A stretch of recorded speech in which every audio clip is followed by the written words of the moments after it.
girls, we are proud to present the music of Pixar Live, a symphony of characters. Please welcome your conductor for the evening. Hey, howdy, hey, everybody! Greetings, Earthlings! Ooh, hey! Play like the wind, Orchestra!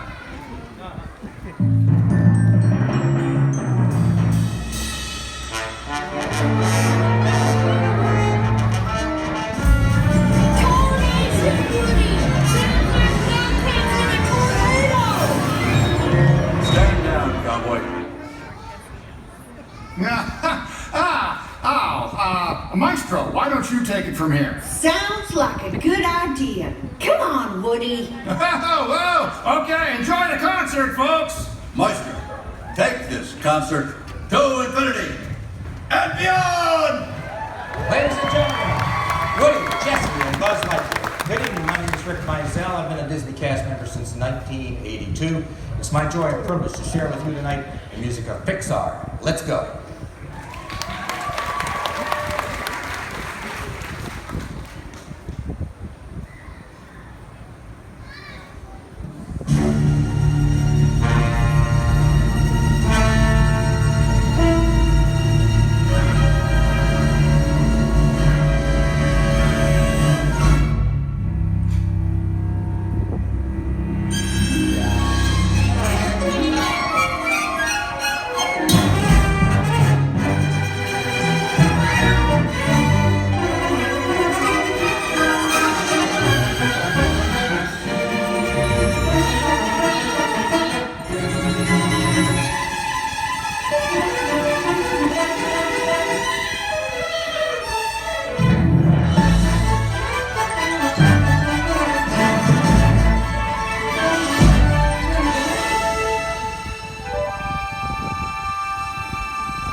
Hello, Disney's Hollywood Studios. I'm very excited to welcome you to the Music of Pixar Live, a symphony of characters. You just heard music from all of our Toy Story films, composed by my good friend, the brilliant Randy Newman. I've always said that music, along with color and lighting, is a tool that most strongly communicates the underlying emotion of our films. Just a few seconds of music can be powerful enough to make you laugh, to cry, or to grab the edge of your seat. The people who create the music for our films are among our most important collaborators. Tonight, some of our wonderful composers will share a little bit about their work, and you'll get to hear these talented musicians perform the music of Pixar live. But first, a friend of mine has asked to give the orchestra a little pep talk. After all, they have a big performance ahead of them tonight. It is my pleasure to introduce from Cars 3, Cruz Ramirez. Hi, everyone. Being on the road with Lightning McQueen taught me that success comes from passion, hard work, and being part of a great team. Just like the symphony. Orchestra, start your engines!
these melodies, these motifs, which change and shift depending on what's going on in the character's story. And this film is very similar to that. You have characters where these melodies and these motifs are following them around and essentially changing with their emotional shifts.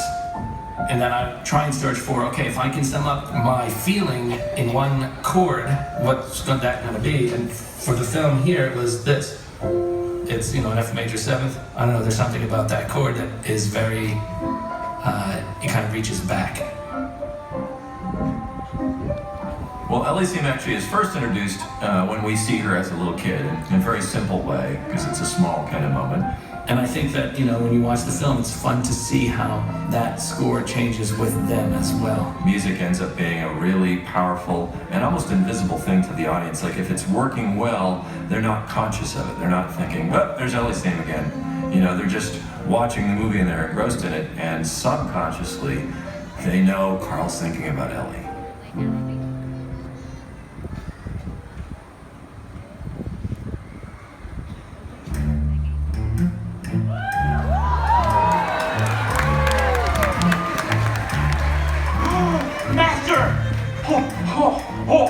Oh, I almost lost you. Now I found you. Yes, I am a great tracker. My name is Doug. I have just met you, and I love you. Have you seen a small mailman? My master said, squirrel! Oh, my master is leaving. I love you because I'm a good dog, a good dog. Squirrel! Carl and Doug.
a new team of supervillains to me.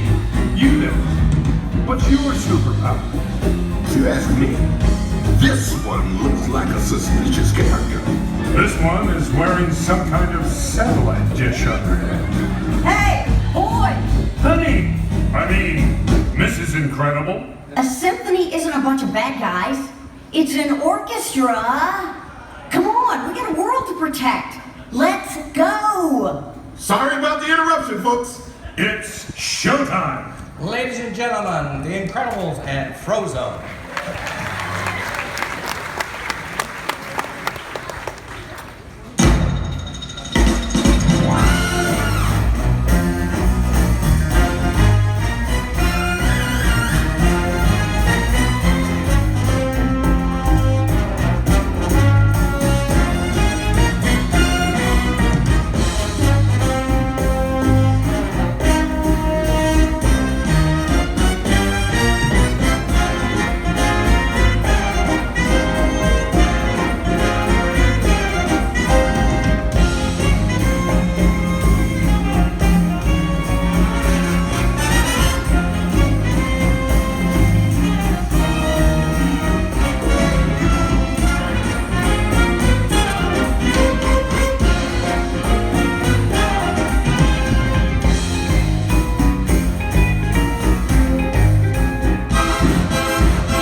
Hi, I'm Dory.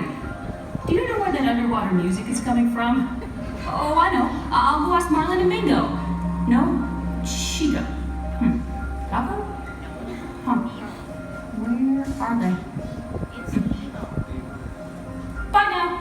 Just keep swimming, just keep swimming, just keep swimming, swimming. This, the piano phrase is a phrase in 5/4. 5, 1, 2, and 3, and 4, and 5, 1, 2. Which I don't know why seemed like Dory-ish. That wasn't in a straight That's the hopeful duplicator. part of it, the joyful part, right? That's right. I think I wrote long before we started working. It's funny. And I thought it would something was emblematic about it. For me, because I think you were evoking a journey, it has a once upon a time quality to it. Which works great is leading you into like the beginning of a larger story. Right. The thing I can never get over is somewhere before we've finished the last recording session, suddenly it just becomes the identity of the movie. It feels like this inevitable element that like was always there, yet it wasn't. It always blows me away.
For me, the most important thing out of anything that I wanted from the music was, how does this affect me emotionally? It has to make enough logical sense so my brain doesn't reject it, but it has to, more importantly, speak to me emotionally. There's no cerebellum involved, but you want to intensify. That's what music can do. I've been very fortunate to do these pictures because they're good pictures. I'm able to put everything I know about music in these Pixar movies. They have everything in them. So, you know, I'm grateful for it. Hello, humans. I'm here to introduce the funniest monster I know. He's here to make you scream with laughter. Please welcome my buddy, Mike Wazowski. Thank you, Sully, and hello, humans. Here's one you're gonna like. What's the difference between a fish and a piano? What? You can't tune a fish. Mike, we're supposed to make him laugh. All right, why did the pirate make a great opera singer? Why? Because he loved the high seas. Get it? The high seas. Hey, that's not half bad. Of course, it's not half good either. I got one more. How is an orchestra director like a lightning rod? How? They're both great conductors. Ladies and gentlemen, how about Mike and Sully? Stay funny, humans. Goodbye, everybody. And don't forget, you can't spell music without an I.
I hope you enjoyed tonight's performance. Isn't it so special hearing this music played live? A huge thank you to our terrific orchestra. At Pixar, music is fundamental to our storytelling. It takes you on an emotional journey, bringing you into the world of a toy, a superhero, a race car, a fish, a monster, even an old man and his floating house. So, to conclude tonight's performance, a song that has had a special place in our hearts for over 20 years. Enjoy.